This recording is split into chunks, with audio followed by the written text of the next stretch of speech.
Hello and welcome to the Ice Guys. This is the show that takes you into the world of the National Hockey League. Every game, every day, from a betting perspective. With pro sports handicappers, Ian Cameron, Alex B. Smith, and various guests from the world of hockey and sports betting.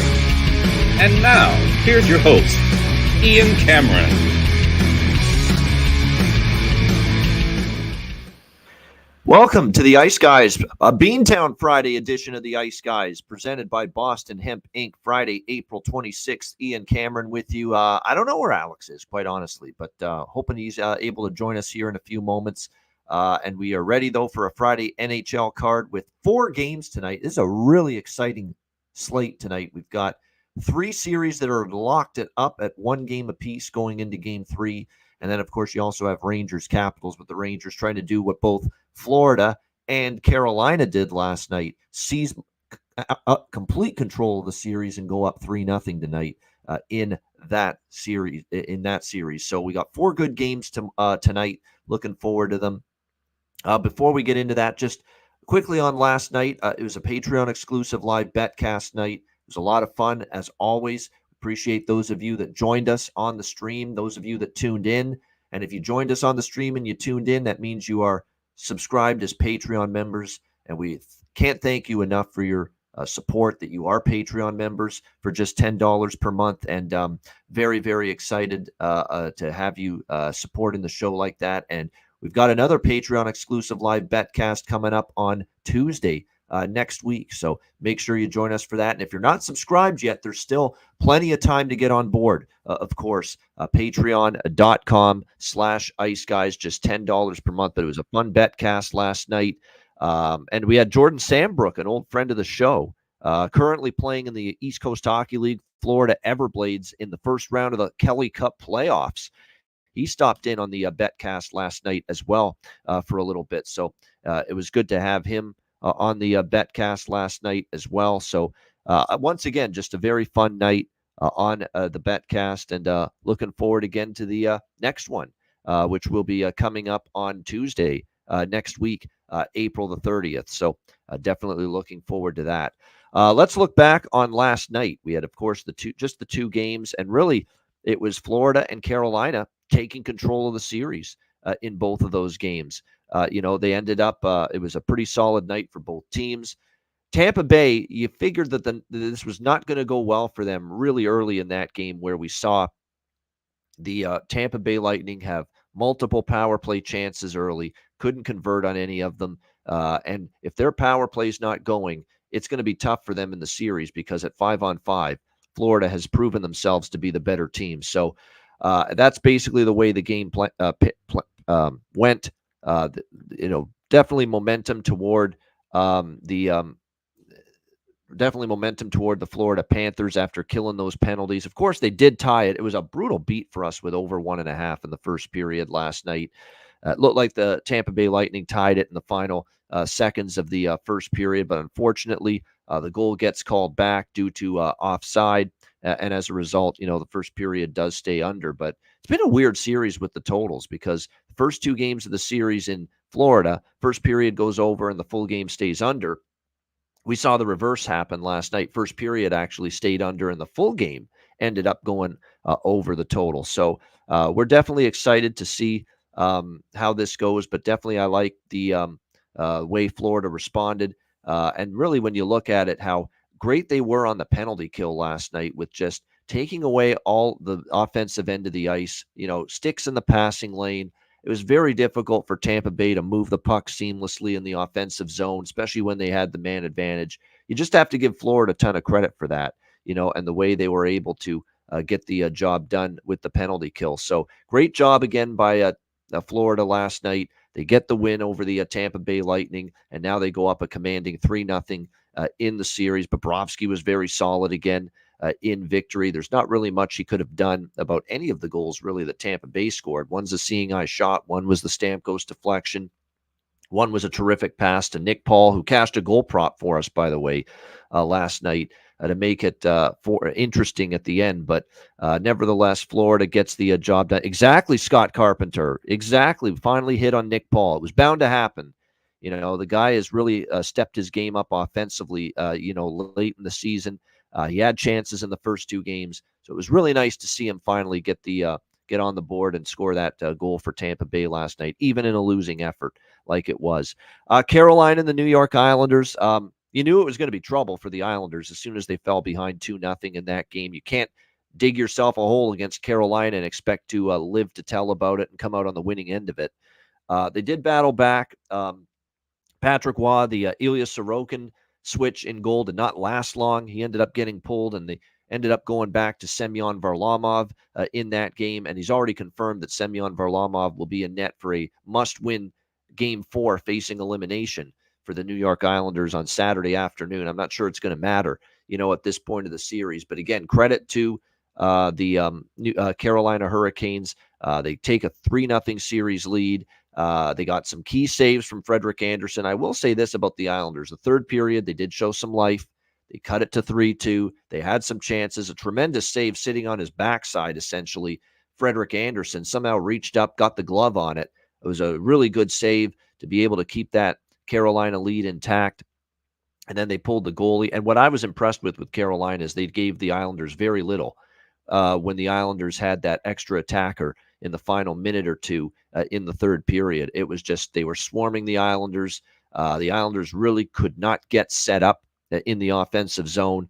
It just, typical Carolina. This team, very adept at defending, very adept at protecting a lead.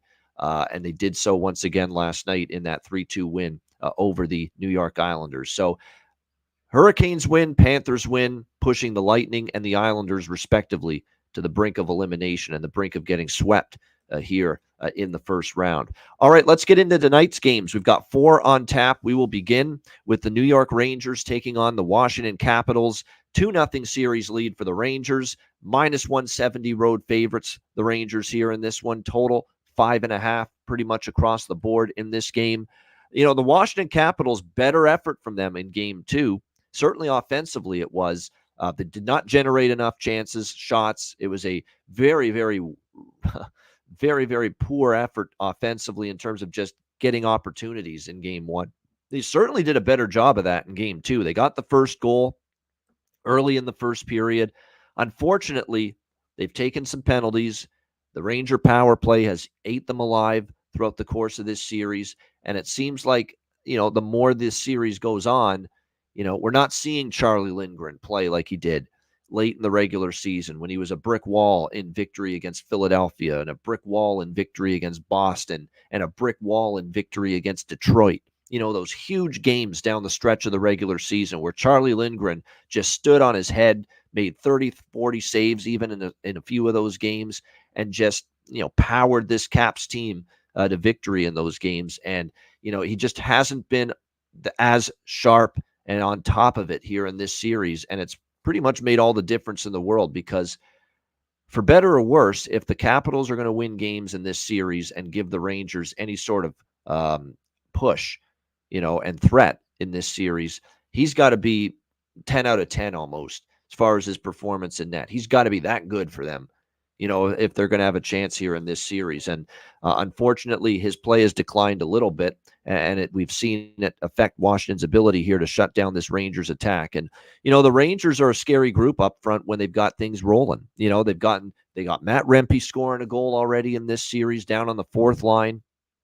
They've got a pretty solid third line, Kakko, Wenberg, and Cooley. But right now, Kreider, Zibanejad, Roslovic, Panarin, Trocheck, and Lafreniere, the top 6 forwards for the New York Rangers, are making a difference, and they are all contributing to the offensive production and the output that we're seeing from this group. Like I said, they've been certainly good with the man advantage.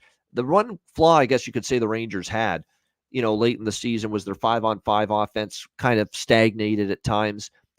Not always would you see them be able to get the goal-scoring production consistently from a 5-on-5 standpoint. But here in this series, they've scored 8 goals. Only 2 of them have been on the power play. 6 of them have been at even strength. So clearly the even strength offense has been no problem for the New York Rangers here in this series tonight. You do expect Washington back home here. This is a team that was not in the playoffs last year, obviously. So the fans are probably going to be into this. This is the first playoff game they've been able to see for the Washington Capitals in a couple of years. They're not going down without a fight when you've got the likes of a Tom Wilson and a John Carlson and a TJ Oshie and an Alex Ovechkin on the team. They're not rolling over. And we saw that in game 2. That was a better game 2, even in another loss for the Washington Capitals.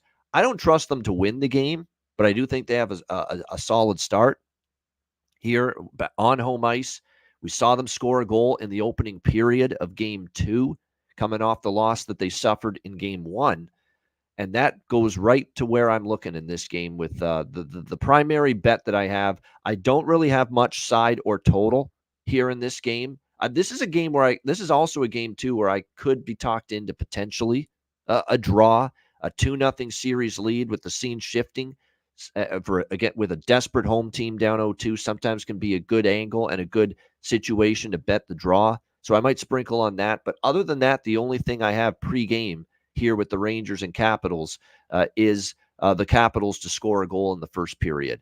And you can find that at a very cheap price. We're talking -130 to -135 for the Washington Capitals to score a goal in the opening 20 minutes of this game. I think it's got a reasonable chance to happen. But I don't want to ask the Washington Capitals offense to do too much for me either here in this game. I much prefer, in fact, the Capitals getting on the board early in the first period than taking their full game team total of over 2.5 at -110. Again, the first period team total here in this game for the Capitals, just asking them to score one goal. That's it. -125, in fact, at BetMGM. It's an even better price there for the Caps to get on the board in the opening period. I think that's the angle. I think that's a good look. I think they've got it in them to maybe jump on the Rangers quickly in a spot where they have to win this game. They scored a goal in the first. I like their start to the game in game 2 at Madison Square Garden. So, and the price is more than reasonable. To only lay $1.25 with Washington to get a goal in the first period, I'm very content with that. So for me, going to go in that direction. Just Capitals first period goal, -125. It's really it. And maybe a small sprinkle on the draw here in this game. Like I said, I could make a small case for the Capitals team total over 2.5. But there is nothing that I want on my betting card tonight that includes Washington winning this game. So no money line, nothing of that regard. As far as props tonight in this game, I'm going to go back to the well with Connor McMichael. I mentioned him in game 2, playing on the top line and centering it. He's got to get some kind of offensive production going from this team. So I do like the prop for him maybe to find the back of the net tonight for the Capitals in this game. For the New York Rangers, I still think there's great value on, and he scored in game 2, Jack Roslovic, playing alongside Zibanejad and Kreider. He's really starting to get comfortable playing with those two players. We saw him score a nice goal in game 2. Jack Roslovic, there's still some good value for his props there. Lafreniere on the second line I'm interested in as well. Those are the main ones from a goal-scoring standpoint side on the New York Rangers. Like I said, for Washington, McMichael, my favorite prop look for them here in this game tonight. We'll see how that one goes. And like I said, my favorite look in this game, and a game that of all the 4 games, this is the game I have the lightest betting volume tonight. I have more money in the other games tonight than this one. But for me, yes, I like the first period of Washington to get on the board at -125. Yeah, John Carlson, don't give up on him. Actually, it's not a bad thought. A couple people in the chat saying John Carlson goal. He went through this little run down the stretch of the regular season where we were starting to shoot more, put the puck in the net. Hasn't gone in for him yet in this series, but maybe back on home ice, a little bit better a matchup situation for him tonight in game 3, being back home. So I don't mind taking a shot again with John Carlson there. All right, next game, Western Conference first round, game 3, Vancouver Canucks, Nashville Predators, even money, -110 both sides, 5.5 the total here in this game. The Thatcher Demko news, which we heard a few days ago, out for game 2, probably missing the rest of the series. It looks like it's going to get worse, not better, for Thatcher Demko and the Canucks, because it's sounding more and more like his season might be done. So if somehow the Canucks get past Nashville here in the first round, they don't have them available in the second round either, and possibly for the rest of the playoffs. So how does this Vancouver team respond? And it's got to be tough because Casey DeSmith, they're trying to get the players to believe in what they get from him in net with Demko out. Crowd tries to get him confident early on with the Casey chance at the beginning of game 2, and the puck goes in past him as the chants are ongoing in the first minute. I mean, it's about the worst start you could ever imagine. But Vancouver showed me some resolve. They showed me some fight here going into this in game 2, despite the fact they gave up the goal early. They ended up falling behind, by a score of 3-0 Nashville at one point. Bad rebound control on the third goal that Nashville scored. But they made it 3-1, and when they got it to 3-1, they really started to press Nashville big time. And they had a couple of glorious chances. They had multiple good high-danger looks. They only had 18 shots in game 2, but, it sure felt like almost half of them were really good looks and good chances on UC Saros, and he had to be really good in the second and the third period when Nashville got that lead, because I thought Vancouver definitely came on better as the game went on. I like both teams to score in the first period. I like over trifecta here, but I like the over first. I like both teams to score in the first period. I think we get a 1-1 first period here, honestly. I think Nashville against DeSmith and the Canucks back home, feed off the energy of the Music City crowd, and that is one of the better environments in the playoffs in Nashville. When they're in the playoffs, that's a good home environment. I think they get on the board. I think Vancouver off a loss is a good, look to see them maybe find the back of the net early here in this game. So I like the over trifecta, but I like the first period, both teams to score just as much, if not more, than the over 1.5. And also the over 5.5 here for the full game. I think Vancouver, as much as Rick Tocchet wants a tight defensive mindset with his hockey team, you got to start scoring some goals here. One's not going to do it, especially now when you have Thatcher Demko out. Nashville's done a great job in the shooting lane. It's been a low shot volume. Certainly it was in game 2. And even in game 1, the shots on goal were not at a high volume. And Rick Tocchet said it. We've got to play a more north-south game, move our feet faster, move the puck faster, and make sure we open up shooting lanes. With passing the puck quickly, players moving around in the offensive zone, nobody stationary. So all of the talk from Rick Tocchet was how can we open things up for our game offensively going into game 3 tonight. So when I hear quotes like that, kind of makes me think we're going to see a little bit more of an open game than we did in game 2. Keep in mind, game 1 did go over the total. Game 2 went under, starting to have me thinking we might have a zigzag series as far as the totals are concerned. So it's over trifecta for me. That's it. I'm not on a side here. I don't want to sell Vancouver short because I know Nashville is going to be popular. They've got momentum. They're at home, which is a very good home ice in the playoffs, and obviously a lot of lack of faith right now for the Canucks, especially with Casey DeSmith and net. I get all of that, but Vancouver is going to push back strong tonight. Will it be enough to win? That remains to be seen. This is another one where the draw, I'm interested in it. I'm going to probably put a few bucks on the draw. This feels like this could be a close game, tight game. Vancouver off a loss.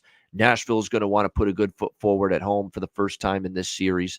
So, yeah, the draw, I think, could get there in this one. As far as the props go, we'll start with Vancouver since they're the road team as far as props go. Suter's got value with Miller and Besser, so there's definitely some value with his props. I mean, I'm definitely not going near Elias Pettersson until I see some signs of life from him, and we haven't seen it so far.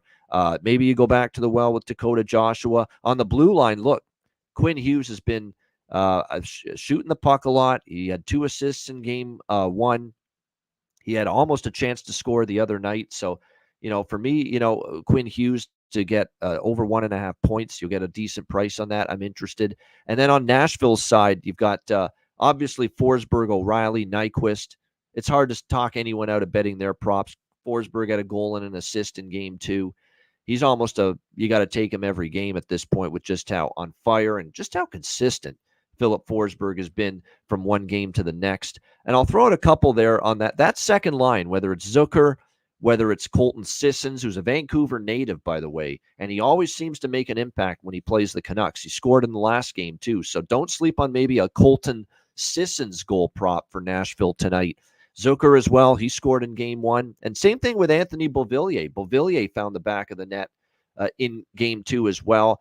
I think when you look at that second line, they have stepped up and they have finally provided some support offensively for the the top line that's carried Nashville for much of the season, Forsberg, O'Reilly, Nyquist unit. So, Sissons, Beauvillier, and Zucker have been that, wow, finally, there's some support being given offensively to that dominant top line for the Nashville Predators. So I don't mind taking a look at those three guys as far as the prop market goes. You can't sleep on Thomas Novak or Evangelista either. They've been pretty quiet, those two, but now they're at home. They're going to get probably better line matchups here now that they have last line change being back at Bridgestone Arena. So they could have some value as well here tonight in the game. But like I said, I think this is going to be a game where it does open up a little bit more over trifecta. And I really think this is a good both teams to score first period spot. I do think 1-1 is in the cards here, the opening 20 minutes of this game here tonight. All right, Western Conference first round, game 3, Winnipeg Jets, Colorado Avalanche. Colorado minus 165, home favorites. 6.5 the total now. Series tied 1-1. I'm still stunned that game 1 had a 5.5 total. Obviously, we saw that wild 7-6 shootout. Game 2, they adjusted it up to 6. A little bit more of a little bit more work to get that one over the total, but it still did. 5-2 in favor of the Colorado Avalanche. And do have to, and we said it yesterday, I won't belabor the point, but we do have to give Colorado's defense, which struggled a lot late in the season, as did Alexander Georgiev, a lot of credit. They answered the bell. They know the play of the defense and the goaltending combined was subpar, and they really worked hard to fix it in game 2. They played a better game in front of the goalie. And Alexander Georgiev, when that game was still 4-2 Colorado in the third period, he did have to make a few good saves, and he did. Made a couple of really good saves. And you could see the celebration in the dressing room, winning that game 2, getting the split in Winnipeg, that they really cared about putting a good foot forward for their embattled goaltender, Alexander Georgiev, who has faced so much criticism, without a doubt, going into that game 2, and how bad he was in game 1 and how awful he was down the stretch. And it was definitely a step in the right direction for Colorado defensively and for Alexander Georgiev in net. But I want to see it again before I'm convinced that they've totally righted the ship as far as the goals against and as far as the confidence level of Alexander Georgiev. So keep that in mind. I mean, I think I'd be a little concerned here about where this is. And then you flip this around here to where this price point is. And you're always, when you're talking Colorado at Ball Arena, including in the playoffs, it always seems like you're paying a big-time premium to back the Colorado Avalanche, at home. I mean, what did we see this price at for the 2 games in Winnipeg with these 2 teams, the Avs and the Jets? Winnipeg in the first round, in game 1 at home, it was basically even money, minus 105, minus 110 both sides. And then, of course, Winnipeg closed a slight home underdog in game 2. And yet now the scene switches here to Colorado. And instead of Colorado laying, minus 130, minus 140, even minus 150, which even then I think is a little bit of a stretch, minus 170 is where this opened. No, from a value standpoint, that's not the right price point for this series. Colorado is not, even on home ice, minus 170, in my opinion, over this Winnipeg team, especially with Winnipeg off a loss, especially with Winnipeg coming into a building where they've won twice already this season, 2-0 this season, once in the regular season, the 7-0 beatdown at the end of the regular season. And to me, this has the makings of a back and forth, very close, hard-fought, competitive series. To me, you can take Colorado if you want, but you're not paying a premium for them here in this game at this price. You're just not here when going into this tonight. So, like I said, I'm on Winnipeg here, plus 145. This is just too inflated of a price to me to trust Colorado and that shaky defense. And Georgiev's all of a sudden fixed after one game. No, I'm not buying it. I need to see it. Again, a good performance. I'm on that. I'm on the team total over at the nice cheap 2.5 with the Winnipeg Jets here, minus 135, minus 140 here in this game as well.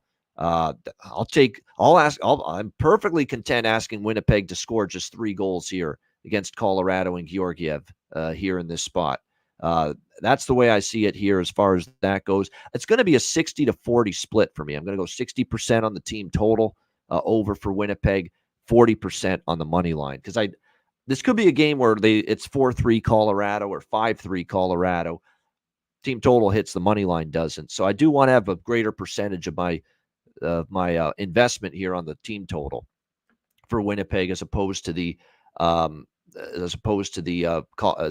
money line, I should say. So it's definitely a 60-40 split for me. 60 on the team total over 2.5 for Winnipeg, around -135, -140, and then 40% on the +145. It seems to be the best price you can find right now with the money line here. I am back on the full game over 6.5 in this game, but I will talk about something in the Edmonton LA game that I'm doing with this game and that game. And I've got a lot more on that, and I'll mention it in a moment. As far as props for this game here tonight, it's a good prop game. I do agree with the sentiment that a lot of the people in the chat do, that as far as Nathan MacKinnon's concerned, I get that feeling he's got another level he can get to after what we've seen here in the first two games. Keep in mind with MacKinnon in game 2, he did only have 1 point, 1 assist, and 2 shots on goal. It was a pretty damn quiet night for Colorado for Nathan MacKinnon in game 2. At home, he shoots the puck a ton. At home, it seems to be even better than he is on the road. Most of his dominance has been at home this year. So it feels like a night for Nathan MacKinnon where if you go over shots or you go for him to score a goal or over 1.5 points, he could have his fingerprints all over the score sheet here tonight in this game, possibly. Val Nichushkin, I like as well. And I'm going to go back to the well with the old man, Zach Parise. Zach Parise, man, as long as he stays on the top line for Colorado, we saw him find the back of the net in game 2. He's still getting, excellent price, in the +350 to +400 range for Zach Parise to score a goal tonight. You got to look at that kind of a value when he's going to be placed with MacKinnon and Rantanen. There's still value there, in my opinion, with Zach Parise for the Colorado Avalanche as far as their goal props are concerned going into this game. Lehkonen has been great. Don't stop looking at Arturi Lehkonen either for the Colorado Avalanche. He's been very impactful. He's had his fingerprints offensively all over this series so far as well in the first two games. For Winnipeg, Kyle Connor, I think he's a good look. I remember he played a great game in Colorado late in the regular season. Gabe Vilardi, I think he could take his game to another level. I don't want to say he's been bad. He had a bad play defensively in game 2, which really hurt Winnipeg. He's just been a little quiet for my liking. He's had some chances. I think Gabe Vilardi can get things going a little bit tonight. It does feel, too, like a lot of people in the chat saying Tyler Toffoli. It feels like he's got to get going a little bit. He's a veteran guy. He usually is a guy that elevates his game at playoff time, but he's been pretty quiet. First 2 games here, 3 shots on goal combined, no points so far. Does feel like a little bit of a buy low spot looking toward Tyler Toffoli potentially here in the game tonight. And I'm going to go back to the well with the captain of the Jets, Adam Lowry. Adam Lowry had 2 goals in game 1, did not score in game 2, did not hit the score sheet in game 2, but I thought he was very noticeable again. He was taking the body. He played a physical style of game. He still had chances, multiple shots on goal in game 2. And I think there's still amazing value when you're looking at Adam Lowry. And in a game like this, too, the captain leads by example, coming off a loss. You'd expect him to have another hard, strong effort, crash the net, look for a greasy goal that way. That's how he scores, Adam Lowry. So, and like I said, he's been a good playoff performer. Going back to the start of the playoffs last year, the Vegas first-round series, which Winnipeg lost, and this series combined, I think we were at 6 goals in the postseason for Adam Lowry between last year's first round and the first 2 games of this year's playoffs combined. So you've got someone that's got that kind of, track record of stepping up offensively in the playoffs like Lowry. I do think it's worth a look once again for his props here tonight. Should be a fun game. This whole series has been fun. This has been a exciting series. It certainly hasn't been a dull one. It's been end-to-end action. It's just been a lot of fun and just a lot of exciting hockey with these two teams, and we'll see if that continues. One last thing, and this is the thing that concerns me the most about backing Winnipeg tonight, even though I don't think they fear playing in Denver because they've won there twice already this year. I don't want to say Hellebuck's been bad in 2 games, but he can be better. He can be a lot better. He's going to have to be a lot better.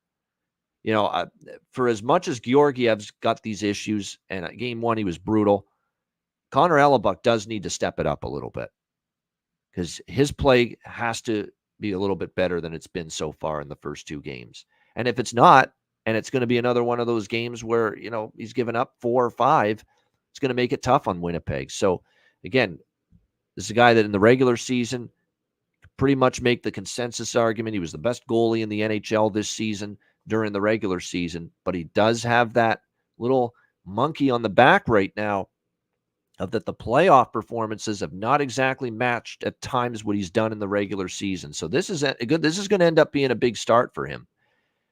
Dare I say it, let's say Colorado, and hopefully not being on the Jets money line, although I have the Jets team total more than the money line. So that's why I have them more on the team total than the money line, because it wouldn't totally shock me if Colorado wins and it's like a 5-3 or a 6-4 type of game and the Jets team total hits, but they lose. That's why I wanted to put more of my bet with Winnipeg on the team total than the money line. I feel more comfortable, a little safer with that. But what if this is a game where Colorado and they get the onslaught going at home? They put up 6 spot or a 7 spot. I'm not saying it'll happen, but let's say what if, hypotheticals. What if Colorado scores 6 or 7 tonight? I think at that point, as crazy as it is to say for a guy that might end up winning the Vezina Trophy for his regular season performance, Rick Bowness might actually consider Laurent Brossoit in Game 4, who's actually been awesome for the Winnipeg Jets. He's been terrific for them in a backup role. Outstanding, in fact. Really good, Laurent Brossoit, every time we've seen him. So it's going to be very interesting. And keep in mind, before he got injured in the playoffs last year for Vegas, he was playing pretty well for them as well before Aiden Hill had to take over the net in the playoffs last year. So crazy as it is to say that, but it might get to that point at some point. Like if Colorado starts to,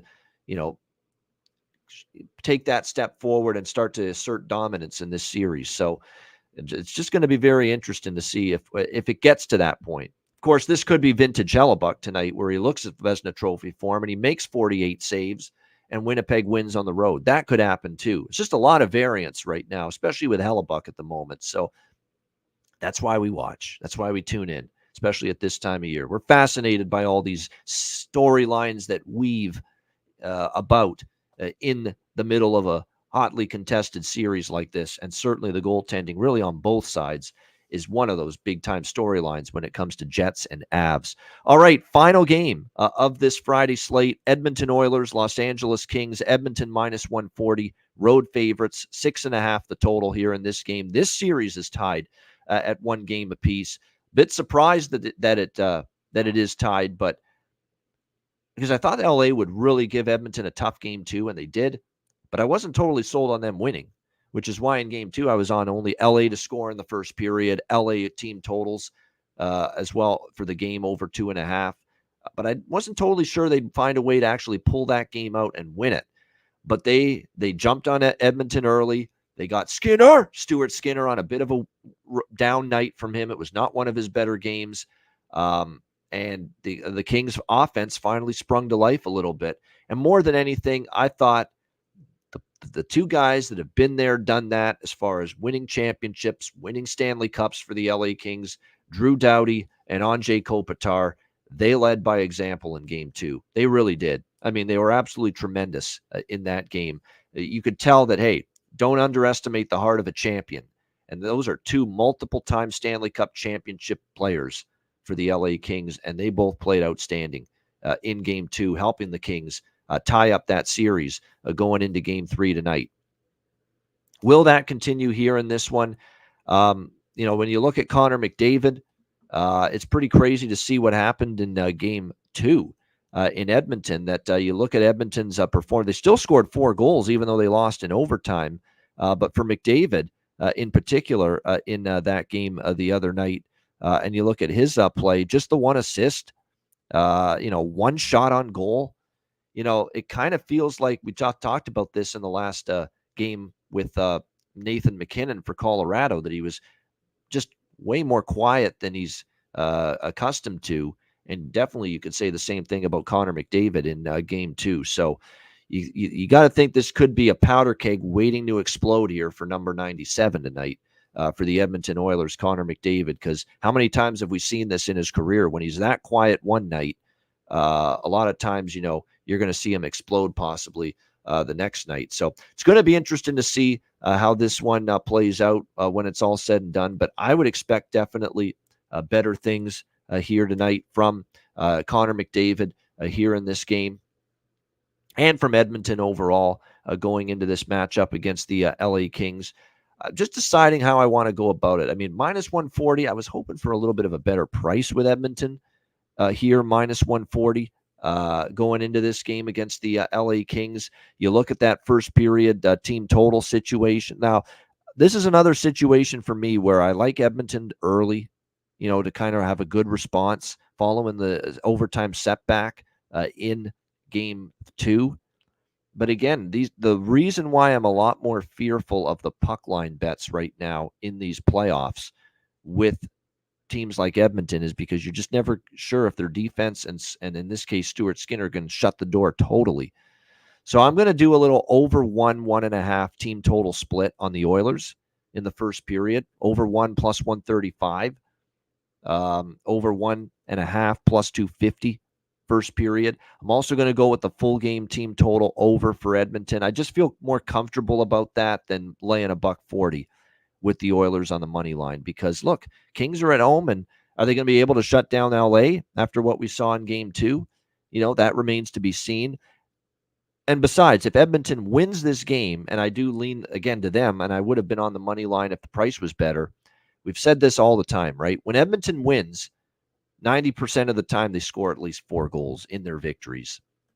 You just don't get Edmonton winning 2-0, 2-1, 3-1, 3-2 very often. Usually if the Oilers are going to win, they're going to get to 4 goals. And that's why, for me, at least from a value standpoint, if Edmonton wins this game, my guess is they probably got an awesome chance to get 4 goals. That's the way I approach it usually with Edmonton. So rather than, the minus 140 that we're seeing right now with Oilers money line here in this game tonight, I'm definitely more interested in the team total over 3. And you know what I'm going to do? Over 3 is minus 155 at BetMGM.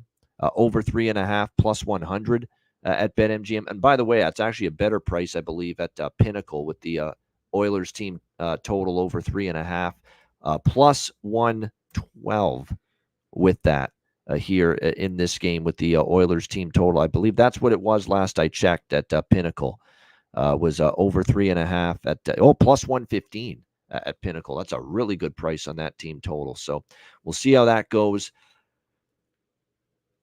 So the total is interesting. We've seen 2 games fly over the total, right, in this series. First 2 games have flown over the total. First game, though, the total was 5.5. Second game, the total was 6. Now we're seeing a 6.5 with a shift in venue. So I'm a little bit more leery of this. And I remember last year in the series between the Oilers and Kings in the first round, every game went over the total except one. And it was this spot when we went to game 3 in LA after the first 2 games in Edmonton, and it ended up being 3-2.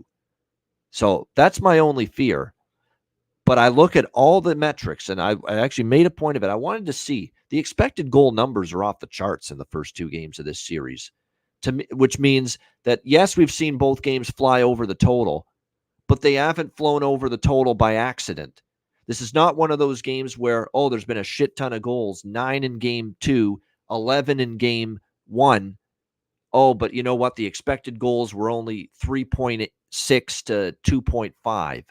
And it should have been, lower scoring. No, the expected goal numbers in this series are close to, not quite up there with what the actual goal output has been, but they are closer.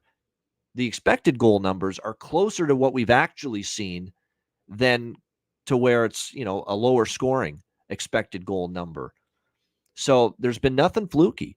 It's been more wide open than I think the Kings would like, but that's kind of the way it's been in this series so far. And the Kings have clearly shown, especially the Adrian Kempe, and we'll get to him in a moment, that they've got offense that can do damage against Edmonton. So I am going to jump on the over again I don't like it as much as game one, certainly, and I don't like it as much as game two even.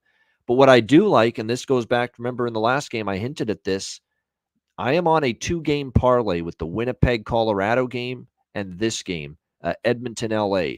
And the parlay is this, because, the 6.5s in both games I like, but there's just that little part of me that's just a little leery of both of them. That maybe, we have one of these games where a goalie, gets hot, Talbot Skinner in the LA Edmonton game, or Hellebuck Georgiev in the Winnipeg, Colorado game. And there's just something that keeps them from both games getting to 7 goals. But what I do like is the idea of getting both of these games down to 5.5 with the full game total. So what I've moved on here in these 2 games is a 2-game parlay, 2-game totals parlay. Winnipeg, Colorado over 5.5. Edmonton, Los Angeles over 5.5. And that is plus 156 right now at Pinnacle. And if you, regardless of what book you put this bet in, you're probably going to get at the very least plus 140, plus 145 on this. So again, that's over 5.5, full game for both the Jets and the Avs and the Oilers and the Kings. And I have more money placed on that than the individual full game overs at 6.5 for both the Oilers and Kings and the Avalanche and the Jets. I find that's definitely a bet I feel comfortable with, getting both of these games at over 5.5.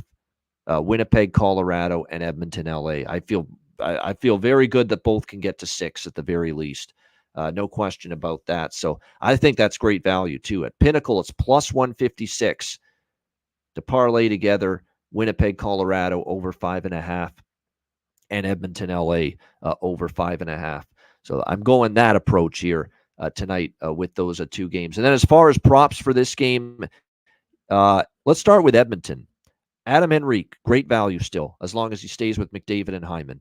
Totally agree. You got to keep rolling with Henrique. Fogle on the second line with Draisaitl. There's good value there. I'm going to go even down the well with Dylan Holloway for the Edmonton Oilers. I know he's down on the fourth line with Carrick and Janmark, but this guy has stepped into this series and he's played very well. He had a 2-goal performance against LA in game 2. He had chances, in my opinion, in game 1 as well. Dylan Holloway's got some pretty good value for his props tonight. Yeah, Mattias Ekholm is involved in the offense, and he jumps into the play at times. He does shoot the puck more often. So, taking a shot, you're getting in the plus 800 or so range for him to score a goal. Not the worst idea in the world. For Los Angeles, Kempe, Kopitar, Laferriere, I'm going to be stubborn when it comes to him because he hasn't done a whole lot in this series offensively, but as long as he stays with Kopitar and Kempe, and maybe now with this series shifting to LA and Crypto Arena back home, puck's going to go in for him eventually because Kopitar's playing well. Kempe's been on fire. Kempe is up there as far as the series leader in expected goals generated, high danger chances. He's been dangerous almost every shift he's been on the ice, so it's almost a must at this point that you have to bet Adrian Kempe here to score a goal tonight for the Los Angeles Kings with how tremendous he has been. We'll see about Fiala and Byfield maybe down the lineup as well. Keep an eye on that. Byfield, he hasn't scored yet in this series, but he does have 3 points. All of them assists so far in this series. And I like the effort we've seen from him. He's been noticeable.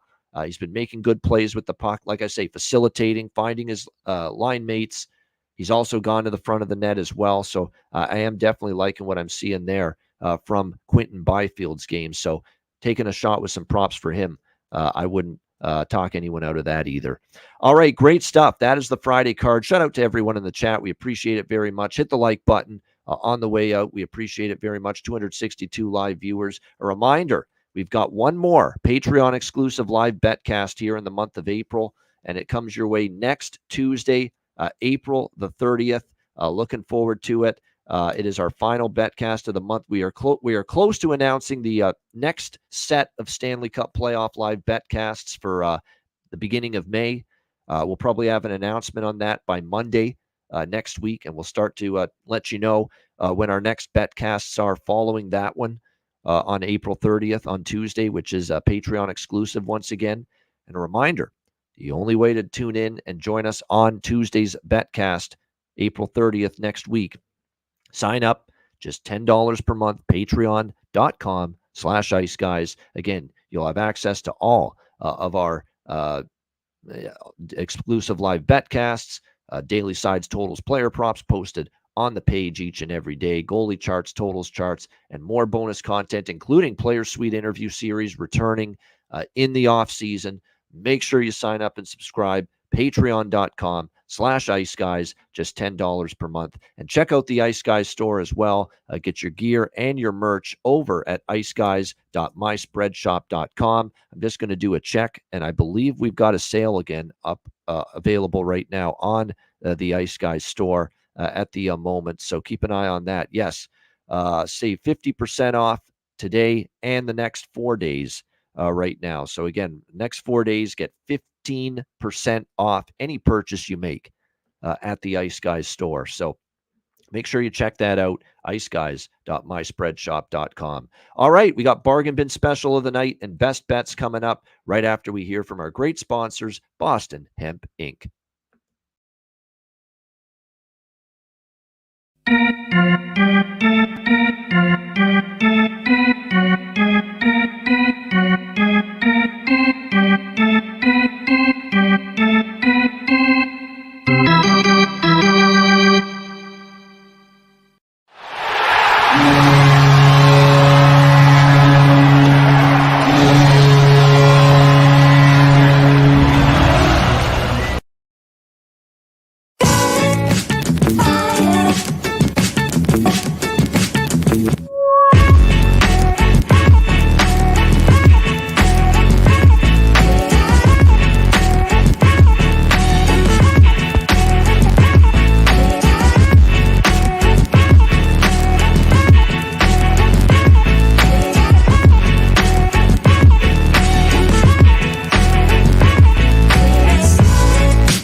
All right, Boston Hemp Inc. Make sure you check them out. Get 20% off all orders on the site using the promo code IceGuys at bostonhempinc.com. All right, bargain bin special of the night for this Friday slate. Lots to choose from. 4 really good games taking place here tonight in NHL action. Lots of good choices out there going into this game tonight. I'm going to go to there's some good choices. As you can tell, I'm having a hard time choosing one here tonight going into this 4-game slate. I've got a good feeling about, even though he's down on the 4th line, I've got a good feeling about Dylan Holloway. I really do. And the price is just outstanding. Plus 725 at Betano for Dylan Holloway of the Edmonton Oilers. Thought he had a phenomenal game too for the Edmonton Oilers in that one. Yeah, Parise was up there too, Rocco. I got to admit that was high up there on the list. But I'm going for a real big one. I'm going for a big score. I just like the price better on Dylan Holloway. And I like that he's playing on the Edmonton team off a loss. I expect another good effort coming off that unfortunate overtime loss. So I'm going to go with Dylan Holloway. I love that price. To me is just too large for him, considering the way he's played here the last couple of games here for Edmonton. So Dylan Holloway, Edmonton Oilers, plus 725. I'm going to roll with that for my bargain bin special of the night.